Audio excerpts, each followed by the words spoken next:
Hello chess friends and welcome to Out of Chat channel and welcome back to the Tata Steel Masters in 2022.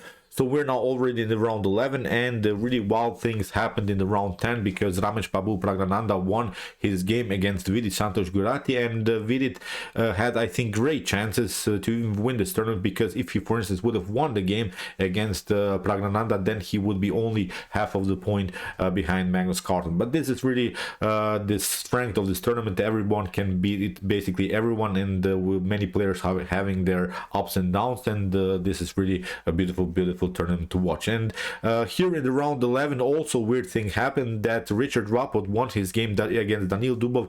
It's not a weird thing that Rapport beats Daniil Dubov, but the problem about the tournament is now that Daniil Dubov had his COVID and he cannot participate in the tournament, and every player that is now playing against Daniil Dubov in the continuation of the tournament will have a whole point, and that's, I think, a little bit messed up because you want, of course, to win some games, but sometimes you see you have to get the whole point without even competing in the tournament. So that's why Richard Rapport has now also good chances to be on the first place, because now he has equalized the result with Magnus Carlsen. But Magnus Carlsen today played in the round 11 against Vidit Santosh Gujrathi, which means now if Magnus Carlsen, for instance, wins this game, then still he has a whole point in front of Richard Rapport. Anish Giri is playing warm cold. He played also brilliant tournament, but I think he will lose his game against Jordan Van Forest. Then I think also then Anish Giri is out of the tournament, because he was also half of the point behind Magnus before the round 11. So let's check out now this beauty from the round 11, Magnus Carlsen versus Vidit Santosh Gujrathi. Important game for Magnus, because as we said, if he wins the game, then he has the whole point in front of Richard Rapport. And the cool part for Magnus is that he has to still sort of play his game against Daniil Dubov, but he probably not play, so that's why Magnus Carlsen still has opportunities to get a whole point in that game. So it will be really weird tournament, as I said. But let's check out now this game, this very important game between Carlsen and Vidit. So here Magnus opened with the move e4. Vidit's response was e5. We have bishop to c4. The bishop's opening knight to f6, and after move d3, knight to c6 was played. And okay, many times you can break and enter immediately with the move d5, which is a more aggressive method. But what Vidit Santosh Gujrathi probably wanted to get is a gioco pianissimo position with the move bishop to c5, and that's exactly what happened. We have now reached the normal position of the gioco piano. So okay, here Magnus Carlsen played the symmetrical line, knight to c3. We have now h6, preventing, of course, bishop to g5. Then knight to d5 would be also a serious threat, so that's why h6, a beautiful prophylactic move here by Vidit Santosh Gujrathi. So h3, Magnus does the same. We have a6, preparing b5, b4 to expand a little bit on the queen side, and now Magnus goes a4. And okay, a4 is, of course, preventing something, but it creates also a little bit weaknesses. We have now clear targets here from black's perspective, which is the b4 square and also the d4 square. Here in the continuation we have d6, and now Magnus goes into a simplified line, because I think he was aware of the current standings in the tournament and of his opportunities against Daniil Dubov to get the whole point, and probably Magnus said to himself, okay, I'm going into a drawish line where I basically cannot lose, because it's a simplified line.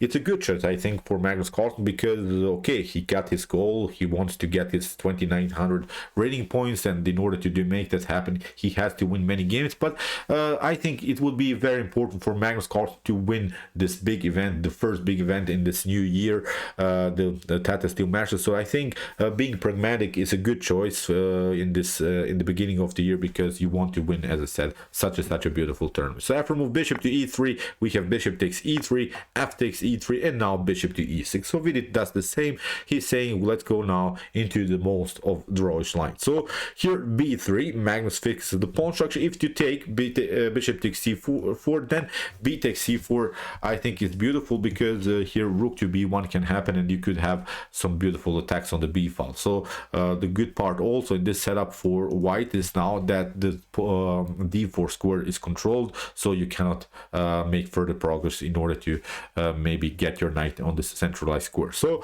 here after move b3 we have Carlsen also by Magnus. We have now d5. Vidit breaks in the center, which is a good choice. We have e takes d5, knight to d5, and now after move queen to d2, you see the game becomes, I think, more and more simplified because the pieces are getting off the board. The pawn structures are not so dynamic. There are not so many weaknesses. The kings are secured, so there are not so many attacking opportunities now for both sides. So knight takes c3, we have queen takes c3, and now queen to d6, protecting here the pawn on e5. We have knight to d2 here by Magnus Carlsen, preparing now of course knight to e4, and then maybe to get this knight on a very good square on the square c5. So here in the continuation we have f5 preventing this idea. Here bishop takes e6, queen to e6, and now queen to c4. Here Magnus Carlsen simplifies it to the end because he probably realized that he could maybe have here sort of an advantage in the center of the board because he has now the pawn majority in the center. But he can of course create some madness in the center of the board, but the problem is of course that black is here a 3 versus 2 situation on the king side, and maybe in a potential endgame the pawn structure would be even slightly better for black. Why is that so? Because let's imagine this position without the queens, without the knights, without the rooks on the board. If only the pawns are on the board, then I think black is slightly better because black can always create here sort of a distant pass pawn on the king side, and then white king gets deflected to the king side, and then maybe black's king can march towards the center and would be much closer to the action because there are many pawns in the center of the board. So you want to get your king towards the center and deflect your opponent's king by creating a distant pass pawn here on the king side. Then white king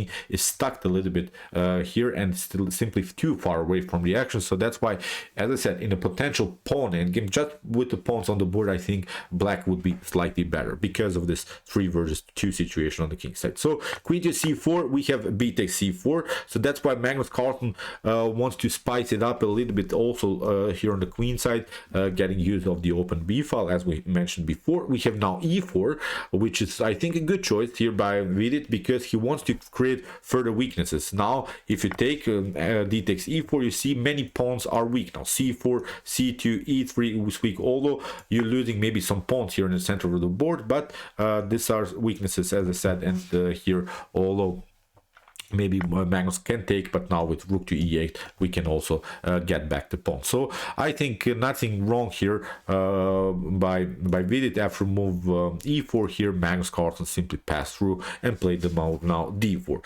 Again, Vidit is trying to create some weaknesses by playing the move f4. Also perfectly fine. The position is about equal. Basically every line now that the engine suggests should probably lead into a draw. So we have rook to f4, rook takes f4, e takes f4, and now knight takes d4. Magnus takes, knight takes e4, and now a beautiful move, knight to e2. Everything was pretty well calculated here by Vidit. After move king to f2, we have knight takes f4, and here Magnus goes and finally plays now the move rook to b1, which is the main idea, to get the rook somehow maybe on the second rank, on the 7th rank of course, then where all of the pawns are, and then of course it should be probably a better position if you for instance leave your b7 pawn unprotected. So that's why b6 Vidit has to react. We have now c5, again a beautiful move by Magnus. He's trying really to open the position here, rook to f8, and now we have c takes b6. After c takes b6, the problem is now this discovered attack with maybe let's see here, Magnus played c4. The problem is of course you cannot take the pawn on b6. You get simply knight to d5 is simply winning the game, so it's not a possibility. But here after move c4, the problem also for black is that this move knight to h3 is not working because Magnus Carlsen will simply centralize the king, and although you have lost the pawn now, in the near future I think white will take out the pawn on b6 and will create a passer on the c file. And as we said, the king in this potential endgame is one of the most important pieces, so the king should not be tolerated here as something that you have defend. When we have many pieces on the board, then of course you want to have your king secured, but now in this simplified endgame it's very important to it's very important to play with your king, and you see now a white king is much closer to the action, and this should be probably winning endgame, because you could maybe try knight to f4. Now with g3 we're simply kicking away the knight, and now we're getting with our king maybe even to d6, take out this pawn, create a pattern on c file, and I think black king is simply too far away from the action. But okay, here after that, knight to d5. This was now the discovered attack by Vidit. He wants to centralize his pieces. He realizes that white's king is simply much faster. After move knight to d5, we have king to e2, and we have now rook to e8. Then probably the best move here is to play the move rook to f4. Rook to f4, in my opinion, was the only move that brings, I think, again equality here for Vidit Santosh Gujrathi, because after potential king to d3, okay, here black can take rook takes e4, because rook takes king takes e4 is not working because of the fork, knight to c3. You're pretty much forced to play this one. You have to play here the move a5. The problem about this move, of course, is that we want to create again a passer on the c file. That's the most important thing. And now you can maybe try a check, then king to d4. If you take, then also white takes out the pawn, and again the rook has to move maybe rook to g3. But in this particular scenario, the most important thing to recognize is that black's king is of course much closer to the action. That's now the beauty of this move. So after move king to e2, here rook to e8 was played by Vidit. Magnus takes, and now after rook to e4, this is now a problem, because Magnus plays now king to d3. The problem about this scenario and the previous one is that Magnus Carlsen gets an extra tempo because he is attacking the rook, and you see now the difference in this position, because after king to d3, rook to a4 was played. Okay, you get your pawn, but now Magnus simply pushed the pawn, and the problem is that after king to f7 that Vidit played, here comes the stunner rook to e1, and the king is cut off. Here the king cannot support here the rook, and the problem is now you cannot get your king to d7, where you would of course trade a blockade, and then black could push the pawns here on the queen side and probably would have a comfortable game. So that's why rook to a5 was played by Vidit. He's trying rook to d5, creating a check and taking the pawn. So that's why king to d6, we have rook to a2, and now Magnus simply plays further with the king, rook to d5, rook to d2. You see how important it is in this pawn games to cut your opponent's king out of the game, because now Magnus Carlsen is simply a beautiful piece. On the other hand, black's king is simply out of game. So here in the continuation, we have king to c6, we have b5, and now here comes the main mistake by Magnus Carlsen. He pushed the pawn too early. He pushed the pawn on d7. A better idea, instead of pushing the pawn, is simply to play first here rook to e7, getting your rook into the game, because still you can always push. And the cool part about this move, that you can always bring your rook behind the spawns on the b file and on the a file. So after potential rook to f6, now we can play rook to e4, and you see now the good part about this move is that you cannot push pawns. If you for instance push the pawn on a5, then you lose also so the b file and the b pawn, and also probably the a5 pawn. Let's see, if you play a5, then it's time to push the pawn on d7, and now there is not a good way anymore to protect it. You can maybe try this one, but now with rook to e8 we can simply play on a promotion. So it was very important to deflect the king from the square f7, because we want to play a rook to e8. But unfortunately Magnus played d7 too early. Here we have rook to c2 by Vidit. We have rook to b6. Again, Vidit is going behind the pawn, creates a check. We have rook to c7, and now after rook to c2, Magnus Carlsen played now the move rook to d8. He's of course not vulnerable to any more attacks by the rook, but the problem is also you cannot get your king on the c file and try promotion. So now it's a weird position where also black has two connected pawns here on the queen side, and this game should probably end in a draw, because Magnus Carlsen, as I said, simply played too early here the move d7. So okay, after king to d8, here Vidit continues with b4, simply is pushing also his pawn here. The problem for Magnus Carlsen is that he cannot get the king out of the range, because even if you play for instance some checks, then the king comes here. Even if you try again to include the king into the game, suddenly you're simply vulnerable to some perpetuals. If you try for instance something like this, then okay, we attack simply again the pawn. If you get your king again towards the pawn, then again get checked. So the only way to win this game is to create the so-called Lucena position. I'm going to explain you what's the points here. Magnus Carlsen after b4 by Vidit played rook to e7, played king here king to f8, and after rook to e3 here Magnus Carlsen is trying to deliver check, and here a very important move again by Vidit, rook to f7.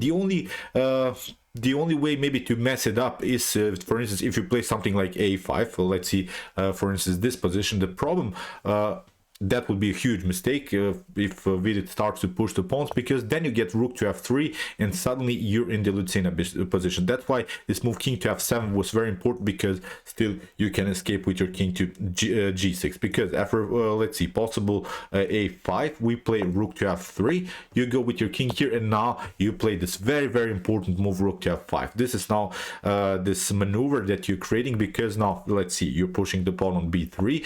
Now we're playing king to e7, and it's now winning for white, because even if you try to deliver some checks, the most important thing is to recognize you cannot create perpetuals. Now after king to d6, you create another check, and now comes the beauty, because you have placed your rook on the 5th rank. You can cover yourself, and you see the king is too far away from the action, takes, and now this comes with the promotion. But okay, rook to f7, as I said, even if Magnus Carlsen would have played now rook to f3, then king to g6 is still an opportunity, and still it's a draw. If king to g8 happens, then it's not a draw, because of this opportunity to play rook to f5 and create this Lucena position. So here, as I said, really important moves by Vidit Santosh Gujrathi. So after rook to f7, we have rook to e7 by Magnus, rook king to f8. Now Magnus Carlsen is trying to again play this position, but now with g6 here, Vidit Santosh Gujrathi of course prevents this very annoying check of rook to f5. So we have now rook to e6,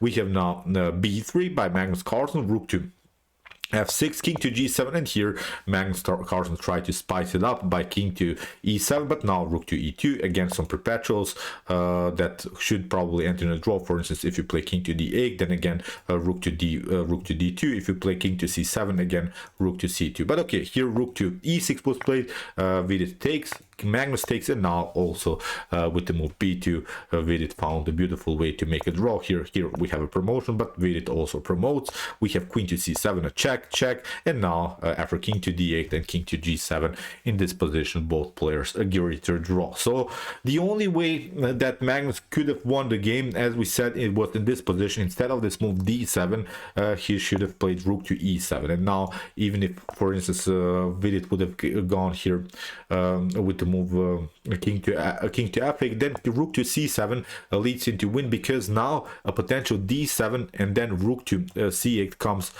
with a check, and then we can promote to d8. So that was the only way, but unfortunately Magnus played d7 and get himself into a drawish position, because now basically most of the lines are simple draw for both sides. So really beautiful game, tough end game, we have to say. It's not so easy to play rook and pawn end games. They have really their own rules. The Magnus Carlsen is a brilliant endgame player, maybe even the best endgame player in chess history. And see, under time pressure, he also made a couple of inaccuracies and eventually got only draw, which is not a bad result for Magnus Carlsen, because as we said, he will get his point, because he will still play against the Daniil Dubov. So Daniil Dubov is not performing anymore, so Magnus Carlsen would get his whole point because of this virus situation. So okay, I hope that you enjoyed the game. I really enjoyed it a lot. If you want to see more games from this event, check out my coverage so far with some more great games. And if you like this content, don't forget to subscribe to my channel.